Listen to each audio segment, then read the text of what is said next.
everyone, welcome to another episode of the Polkaros Potcast, where I chat with fellow craftspeople, artists, designers, and creatives about their works and how they navigate the modern world. In this episode, I'm very excited to chat with Cheryl from Bead Bad Wolf, who runs a very cute and colourful craft studio at Stamford's Arts Centre, which is located in the heart of Singapore's Waterloo street arts belt. With a background in fashion, Cheryl first started Bead Bad Wolf to share her passion for embroidery. Now her studio offers an array of craft workshops and to make craft accessible to all ages. So I hope you enjoy this episode and our conversation together. Welcome, Cheryl. Hi. We're very happy to be able to record this episode in her beautiful studio that's quite new still, right? Is it? How long have you been here? I think 8 months 8 in. months. Yeah, but it's very, very colorful and cute. And we have seen you set it up on IG. So it feels like we were invited in through the whole process. So it feels very new still to me. Yeah. So how has it been like being in this place? And tell us more about where you are located actually. Oh, okay. Yeah. So here is at Stamford Arts Centre. It's in the middle of like Bugis and Bencoolen, very near my old school Nafa. So basically here it was a very accidental find. I didn't expect to find a place like this, but when I first came for viewing, I was like, oh, I fell in love with the place. Okay, especially the red windows. Yes, the decor, it's very colonial style, right? Yes. And then the red, I mean, they painted the windows red, which is a very nice pop. You know, color, the accent is very good. Yeah. So what else do you like about the space?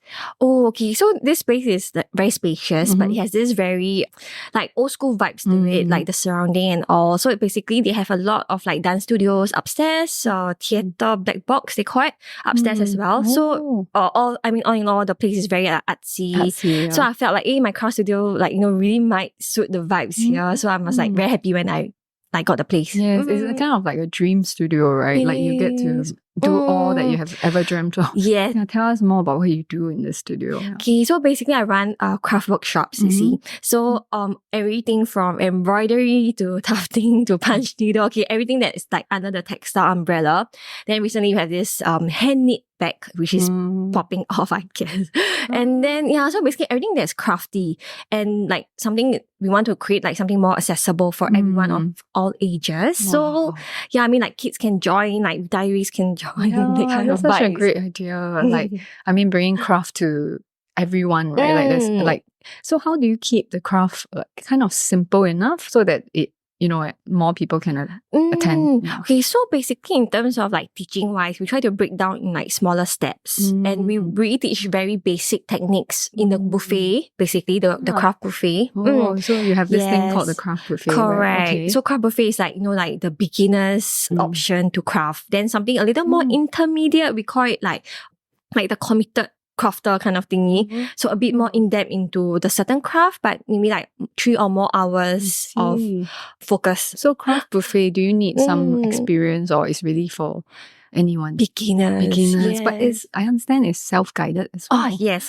Correct. So self-guided in that sense, while they can choose their own patterns, whatever fabrics that we have, they just choose on their own. We only teach them very basic techniques and then they'll be on their own to try out and explore. Do you have like an instruction sheet or video or is it usually? Usually, by an instructor? Yeah, instructors will teach them. I see. So currently, how many types of craft can you choose from? 7. Wow. Yeah. So we have like painting, embroidery, we have weaving, ledge hook. Then we have like collage, mosaic, And tufting is not part of this, right? Not because part it's of it. Yeah, I want to say punch needle, but that's not part of it. Oh, I see. Wow. And you were saying the hand knit bag is one of the more popular. Is it under the craft buffet? Oh, no, it's not under the buffet though. Oh, so under the buffet, what is one of your more popular? I think so far, right? Painting and embroidery. Yeah, because I think like, I mean, some people who like don't have like needlework skills, they want to go for something simpler. So painting is their option. Then embroidery is like for people who like want to try out but they've never tried. And then I think at the buffet is a pretty good start for them to, kickstart their embroidery. So far, based on your experience, do you have all ages and all kinds of people from all walks of life coming to experience craft? Yes, actually from like young kids, I think 6 6 years old all the way to like, I think, I don't know, like retirees and all. So it's pretty a good range of people. So it's like good to know that like craft is really for everyone. Yes, and I think what's very nice is also it's quite the price point is very accessible also for everyone. So that's something that I mean with rental in Singapore it's hard to work with, but I think you have come up with a good system where you have you're open and then people can come in and access craft easily. Correct. That's the aim also. Yeah, that's the aim. Yeah, so nice. So, okay, I understand that. I mean, from your IG, I've also seen that you run some cozy craft markets once in a while. Yeah, so correct. how is that like? Is that one of your like mission for this space as well? Yes. Okay, so markets have started ever since I had a studio in the past few locations, but this one, it got a little bigger because of the studio space, right? Yeah, so you have like more craft vendors, but not necessarily just like handmade things. We try to have a good curation of like local makers basically, or those who like do their own sticker stationery range. Yeah, so we try to have as many range on board. Yeah, I think it's kind of fun because it builds like a little community in this area also. Yeah, and usually when you launch market like that, how many months in advance do you have to prepare for it? I prepare 1 month. 1 month. Wow. I really don't know how you do it because like for Christmas market last year, I tried once. I've always wanted to, have a market where you gather all the makers, but I always find it, the planning and all is it's quite challenging when you are also making yourself maybe. So the organization part is quite amazing. I've always seen your markets. It's like everyone has a cute corner. So do you provide like the tables and everything? Yes, correct. We provide everything. I provide the tables and chairs. Okay, then you allocate the space according to the what they make. Well, kind of in that sense, like we don't want to have like 2 crochet vendors side by side, kind of planning. Yeah, so there's usually a mixture of vendors, like not just textile related, but you find it's basically open call. Yes, open to correct. all. Open to all. Like, but must it be like kind of handmade and art related? I try not to restrict in that sense. Yeah, but I think like it's good to have like stationery brands on board as well because they give like different variety to the customers here. Yes, that's true. So I feel as long as they're like like local makers, or I mean they just want little space to like show debut their products. debut. I think that's a good. Yeah. So usually when you just have an open call, like calling for vendors, and then you already get the sign-ups pretty easily, right? That's based on your followers and following. Yes. Then after that, like also like on the day itself, usually like the I guess the vendors would be the ones promoting as well. And I think some.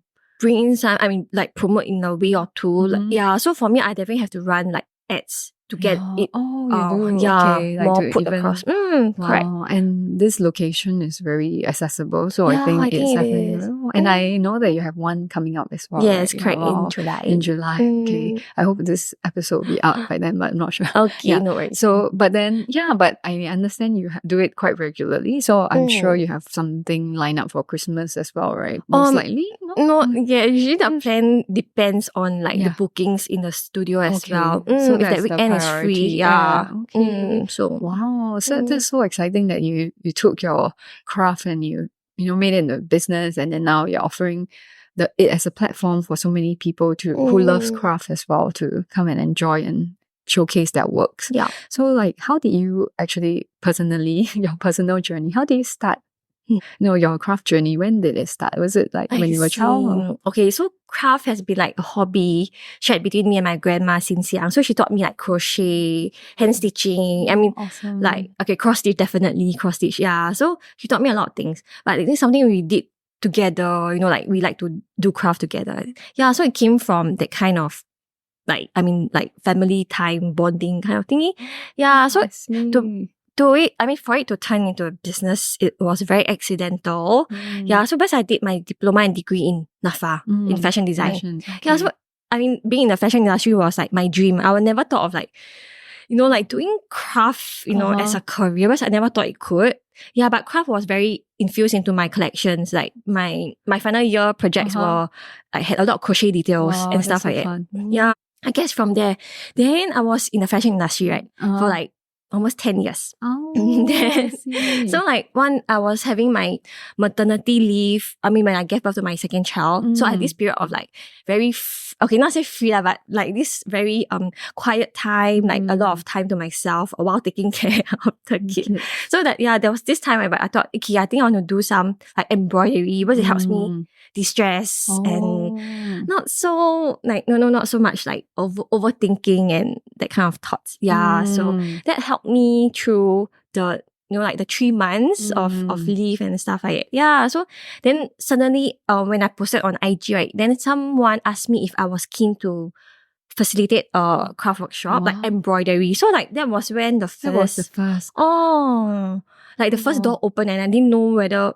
I mean, like, why not give it a try, right? Because, I mean, it's on weekends and doesn't quite doesn't come into conflict with my 9 to 5, which was, so that you were actually running, like having a full-time job and doing that.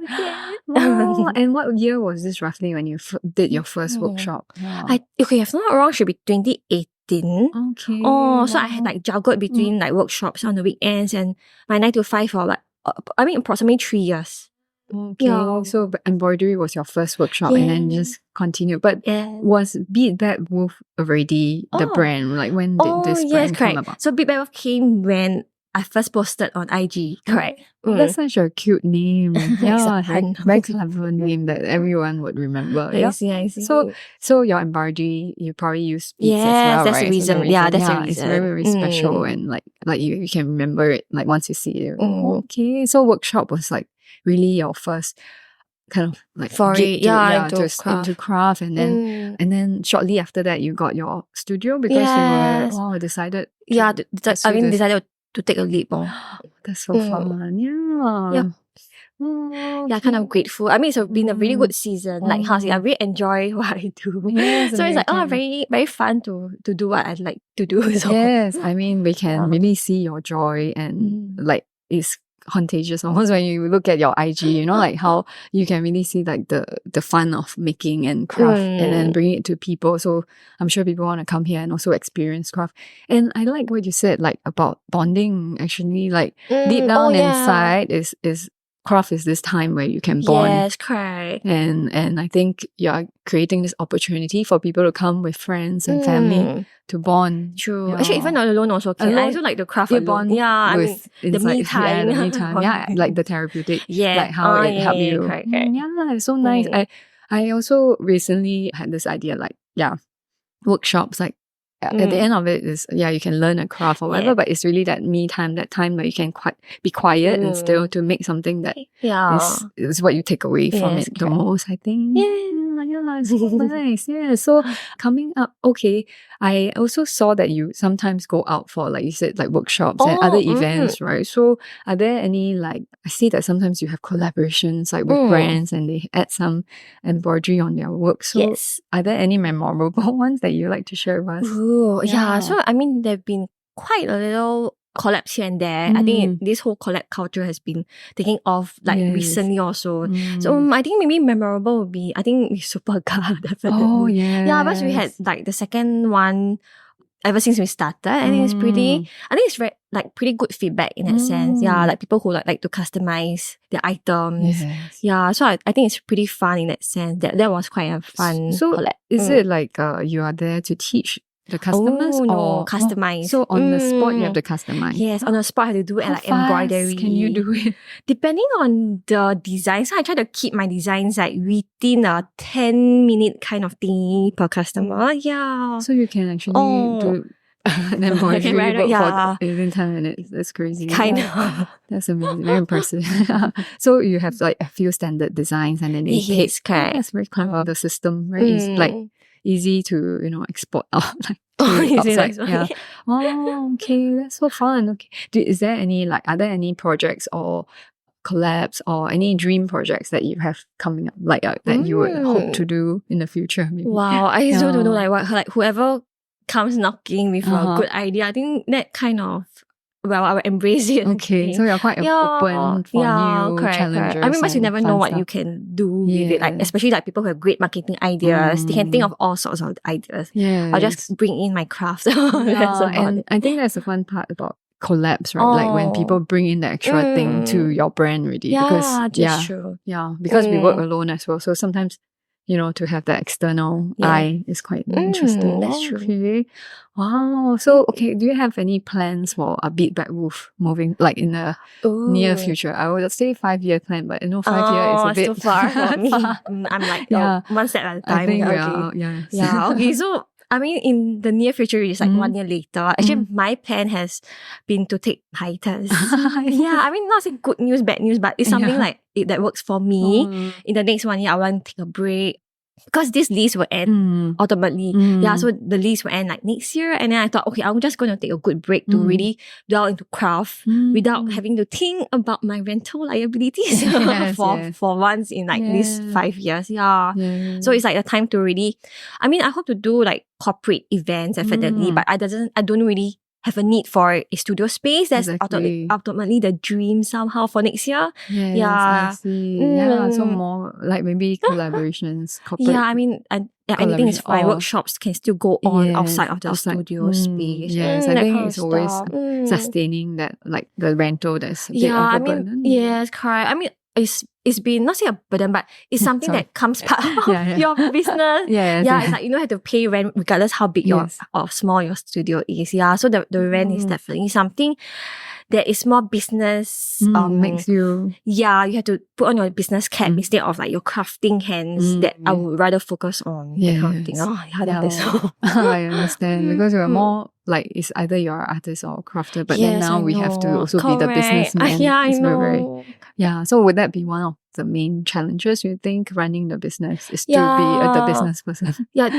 So in terms of the business cap it's on, you have to think about how to survive and how to like pay your rental. I mean the very normal stuff that as a business owner you have to think of and stuff. To manage it basically. Then the whole chunk of me is like I want to do craft every day without having to worry about it. I want to like experiment with new things and like try out different crafts that I've not tried before. Then that time is sort of like being sort of like taken away or maybe taken over by the thoughts of having to keep the business afloat. That kind of struggle maybe. Totally understand. And also I think next year will be an exciting year for you to have time to like focus on your craft, and maybe you will go and you come up with something new for everyone. Maybe I never know, but we see how it goes. So definitely a good time to recharge and refresh. Looking forward actually. Yes. Okay, we're coming towards the end of our podcast. So usually we will ask our guests this question. Like if you were to have to go to a deserted island and and you can select one craft to bring with you that you love, what craft would that be? Embroidery. Oh, instead at the end of the day. Yeah. But it's so mobile. I can just bring like needles and threads. I bring it on a plane and then like totally fine. Yeah, and that's how you started Bead Bad Wolf, and that's the original passion. Embroidery. Wow, that's so nice. I'm excited to see what you make on this deserted island and your embroidery skills, and you probably be like advancing in your skills there. Oh, thank you so much. I'll be embroidering on leaves. Oh, that's so exciting. I didn't. Wow. Okay, what other ideas do you have? People have done that before. Like they embroider on leaves, like little artworks. Very cool. But cool. Very interesting. Can totally do that next time. Wow. What else? What else have you thought of? Like on a deserted island, like with embroidery. Like what else? Oh, I think with threads, right? You can do a lot of things. Even crochet, you can like make garments, right? So I feel like I think that another item that might come in as a technique that I will bring is like crochet. Crochet makes clothes. Embroidery will decorate it. Wow. So nice. Yeah, exciting. So that is like your core value also for Bead Bad Wolf, right? Like these two things kind of like is the main craft like what I really like to do. And would you consider making garments again, like apparel? Because I try to have them in small batches, but ideally what I want is not a brand. I don't want to have a fashion brand. That hasn't been on my on my mind. But I want to do something which is more customized, like embroidery on garments, like with a little. It has to have this handicraft feel to it. I see. Yeah. Have you considered kit, like craft kit, like a pattern where people can make their own? Correct. Actually, we have a craft. I do have a range of craft kits, but it's been like on hold because I've been like rebranding it. So I've been recently just about to launch a new like cake exciting. embroidery craft kit. Wow, I think that would be great. Yeah, craft kit is a good way yes, to yeah. go, and also Bring for back clothes and- because yes, it's yes. something that is harder to achieve on your own. Yes, So correct. they need to follow your patterns. That's true, that's true. Okay, exciting. Look forward to your craft kits that are coming up soon.